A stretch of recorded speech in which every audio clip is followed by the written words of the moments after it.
Amigas e amigos conectados aqui no canal 1000 por hora com Rodrigo Matar, nesta sexta-feira, eu queria propor uma pergunta a vocês. O que leva a essa altura do campeonato, em pleno 2024, uma equipe alquebrada, oitava colocada do campeonato mundial, que tem 10 equipes, trazer de volta uma das personagens mais escabrosas que se tem notícia no automobilismo internacional? E quando eu digo escabroso é porque existem dezenas de situações envolvendo o nome de Flávio Briatore, que vem desde o tempo que ele era diretor comercial da Benetton para o mercado dos Estados Unidos, fora o que ele viveu na Itália, de processos, de mandados de prisão, por fraude, por evasão de dinheiro, por se envolver com a máfia dos cachorros dos Estados Unidos e ter que sair corrido daquele país onde ele era ilegal para poder, sob o beneplácito de Luciano Benetton, cair na Fórmula 1 sem o mínimo conhecimento do métier e se tornar, pasmem, uma das pessoas mais influentes do automobilismo, sei lá, dos últimos 30 anos, depois do Bernie Ecclestone, do Ron Dennis, do Frank Williams, do Ken Tyrrell. Terá sido talvez o cara que mais conseguiu aparecer e muito mais de forma controversa, negativa, do que propriamente por coisas interessantes. Não há nada que Flávio Briatore tenha feito que tenha a marca de um dirigente vil e sem vergonha.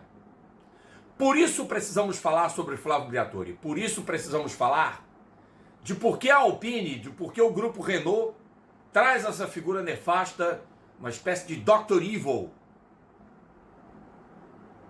da vida real, Dom Corleone do século XXI, de volta à baila, de volta aos holofotes, porque o Flávio Briatore adora um holofote, ele adora ser notícia, ele adora estar na mídia, e ele vive disso, Tem aquela pose toda que foi criada pela Benetton. A Benetton é a culpada por fabricar Flávio Briatore como dirigente, dar poder a ele a ponto de depois o Briatore conseguir tanto dinheiro e ser dono ou sócio de equipes. Ele foi dono da Ligier, entregou a equipe para o Tom Walkinshaw administrar até que o Tom comprou a Arrows. E o Flávio também foi sócio da Minardi, em doses menores, mas sempre passou aquela impressão de que o Briatore era um cara que tinha muito mais ambição de ser maior do que ele realmente é e de ser maior do que a Fórmula 1. Talvez ele tenha colidido com os métodos dele pouco ortodoxos ou, muito pelo contrário, bastante críveis com o entorno da própria Fórmula 1, que acolhia o filho de um antigo simpatizante do nazismo. Max Mosley era filho de um simpatizante do nazismo. Perdão. Bernie Ecclestone era um homem que costumava não ter pena de ninguém quando se tratava de defender os próprios interesses. E claro, se eu for falar do Jean-Marie Balestre, minha Nossa Senhora, aqui os fãs do Ayrton Senna vão chamá-lo de qualquer outra coisa que não seja digna de um ser humano. Vamos chamar de qualquer coisa. O Balestre realmente era um cara muito controverso, embora tenha feito coisas interessantes pelo esporte, mas a personalidade do Balestre era dúbia, e ele foi um cara que foi agente duplo também na época da guerra. Então a Fórmula 1 sempre foi abrigo de pessoas com grandes controvérsias. Há quem diga que o Colin Chapman também teria forjado a própria morte. Isso é uma tosqueira sem tamanho. Enzo Ferrari recebeu um título de comendador, que ele jamais disse que era contra, do governo fascista de Benito Mussolini. Muita gente fala, você não pode falar de política quando fala de esporte. Ok, posso não falar. Muita gente vai achar que eu estou querendo aqui impor minha opinião, que eu vou partir para uma outra vertente. Não, não é isso. É só para que vocês identifiquem que a Fórmula 1 ela tem um modus operandi que dá loop. Sempre vai ter um canalha na Fórmula 1. Sempre haverá alguém canalha envolvido na Fórmula 1. Sempre haverá uma personagem assim como Flávio Briatore. Desse jeito. Exato. Sabe? E não adiantou de nada tudo aquilo que se falou do Singapura Gate. De repente, nesse momento, o Felipe Massa deve estar espumando de revolta, os Piquets podem estar espumando de revolta, mas o que eles podem fazer a essa altura do campeonato? Nada. Alguém vai fazer alguma coisa? Quem tinha que fazer, ou, por outra, não fazer, era o Grupo Renault.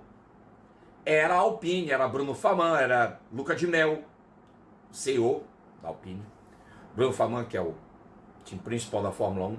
Os dois é que tinham poder ou terem sido as pessoas que poderiam chegar. Não queremos associar o nome Alpine a Flávio Briatore a essa altura do campeonato outra vez. Porque ele já esteve na Renault e foi na época que ele era dirigente que teve o escândalo de Singapura. A Renault tinha absorvido a Benetton. Ele já tinha trabalhado na mesma estrutura pela Benetton, depois sido tirado, voltou e com mais poder do que já possuía. Fora as ligações do Briatore como empresário de pilotos. Um clássico caso de conflito de interesses. Ele era empresário do Alonso, do Marco Webber, do Fisichella, de tantos outros pilotos.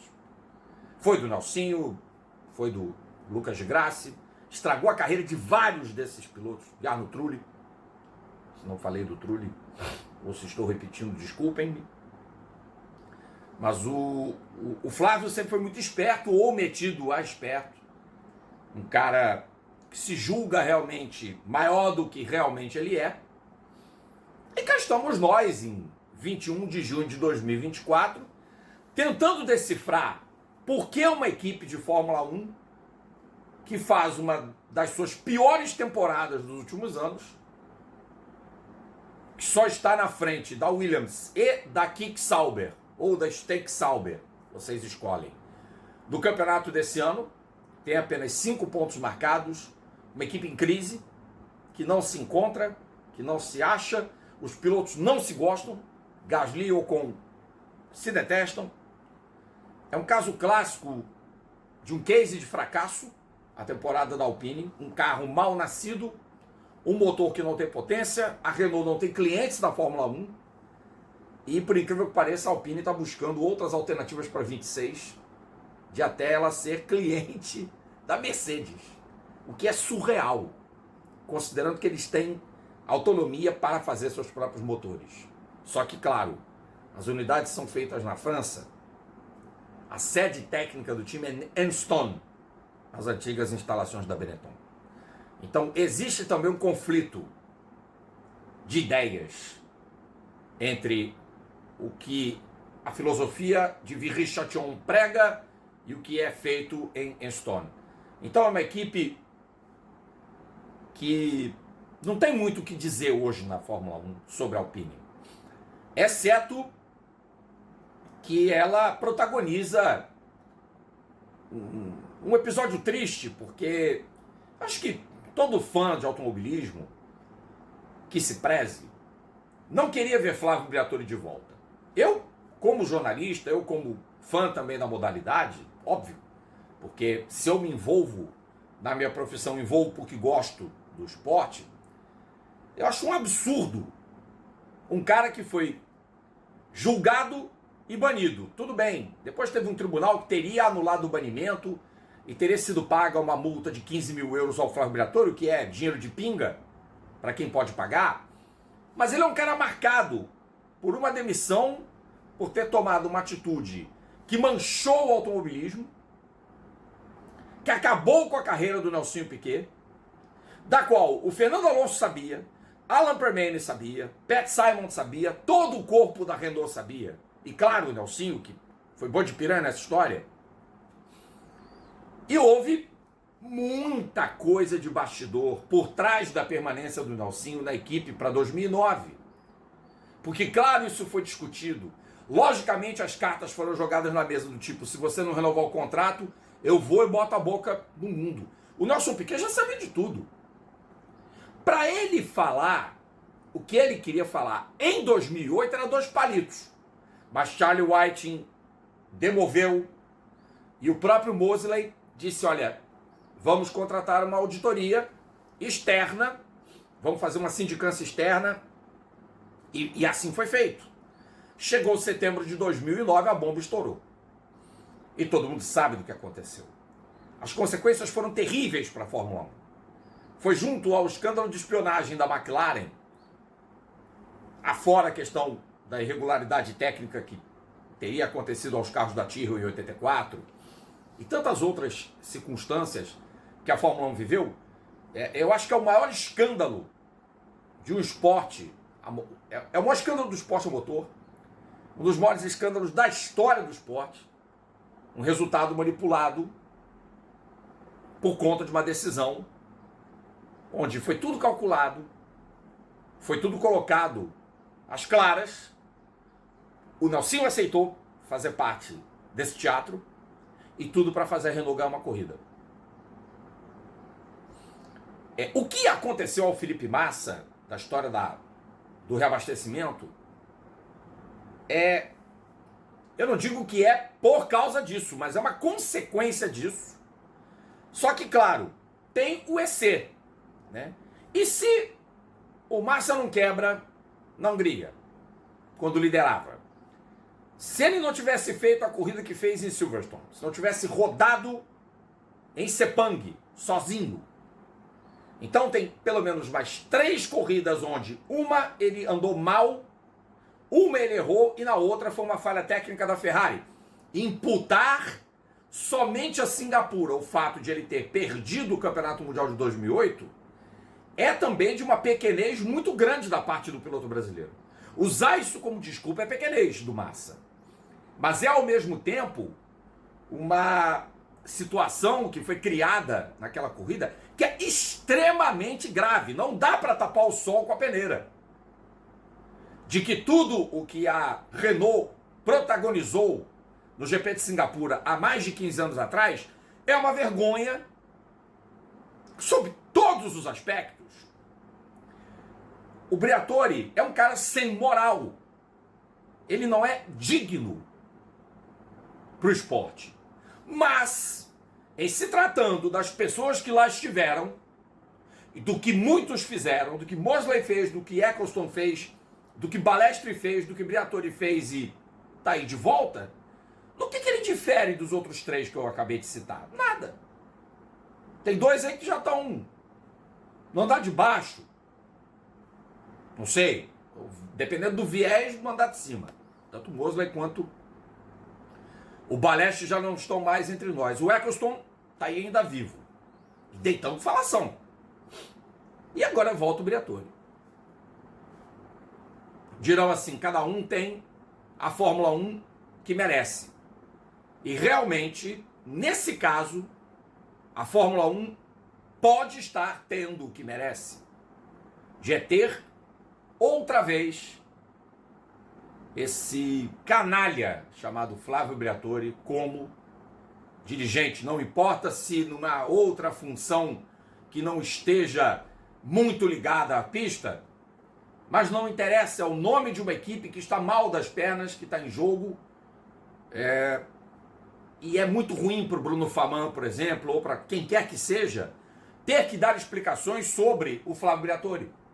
Porque com que cara que o Faman ou o Luca Di Meo vão olhar para os jornalistas e perguntar, mas pomba, Como é que o Grupo Renault traz de volta um cara que fez o que fez no automobilismo? Simples, não dá para defender o indefensável. Não há como defender o indefensável. Flávio Briatore, senhoras e senhores, amigas e amigos do canal, é indefensável. Não há o que defender sobre Flávio Briatore, sobre um homem que, repito, foi corrido dos Estados Unidos porque se envolveu com a máfia das corridas de cachorro, caiu de paraquedas como diretor de Fórmula 1, as falcatruas da Benetton nos anos 90, as controvérsias, Singapura, o banimento, e o cara tá aí? Quer dizer, o crime compensa em todas as esferas humanas? É isso mesmo? Onde a gente luta por um mundo mais justo, a falta de ética sobrepõe a todos os critérios de merecimento, de justeza, de justiça? Eu não concordo. Eu, sinceramente, me sinto invadido, vilipendiado, frustrado, envergonhado. Talvez o termo melhor seja esse. Eu estou envergonhado de ter que vir neste canal falar de uma pessoa execrável como Flávio Briatore. Mas é necessário que se chegue ao debate com palavras que talvez esse cidadão mereça ouvir, mas, por outro lado, a gente fala sobre essa questão toda e meio que, assim, a gente vai dizer o quê depois disso? É fogo, é complicado demais ter que lidar com esse tipo de situação, mas é o que temos para o momento. É o que temos para o momento.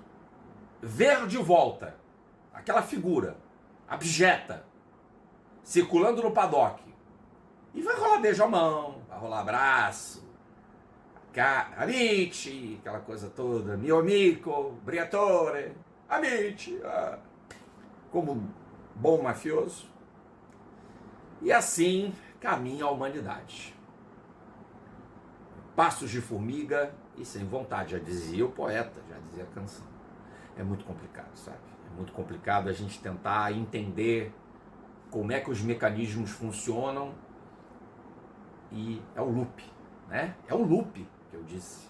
A Fórmula 1 se repete nas práticas, nas pessoas. Tá ficando chato demais. Tá ficando chato demais, e ter Flávio Briatore de volta não é um bom sinal. Não gostei e tenho o direito de não gostar.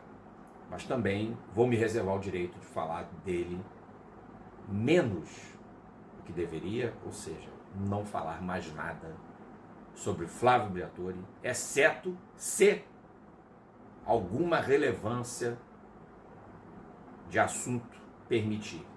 Porque na atual conjuntura era melhor que ele não tivesse voltado. É aquela coisa, né? A gente pensa assim, pô, é melhor que não tivesse nem existido. Mas já que existiu, vai fazer o quê, né? É isso, gente. O Abel por Hora ainda vem com vídeo inédito nessa sexta-feira da nossa série Minis com História. Aguardem, que a gente vai trazer aí mais uma atração para o Abel por Hora com Rodrigo Matar. Amanhã, GT Open e EF Open ao vivo, direto do Húngaro Ring. Quarta rodada da temporada 2024, tanto para a categoria de monoposto, quanto para a competição de Gran Turismo, que volta ao formato normal de provas com 70 minutos e 60 minutos. Amanhã é a corrida mais longa da programação no circuito Magyar, de 4.381 metros de extensão. Os links já estão aqui no canal. Se liga aí, porque a gente vai transmitir duas provas ao vivo no Abel por Hora com o Rodrigo Matar nesse sábado. Vem com a gente. Deixe seu like, manifeste seu apoio, inscreva-se no Abel por Hora com o Rodrigo Matar.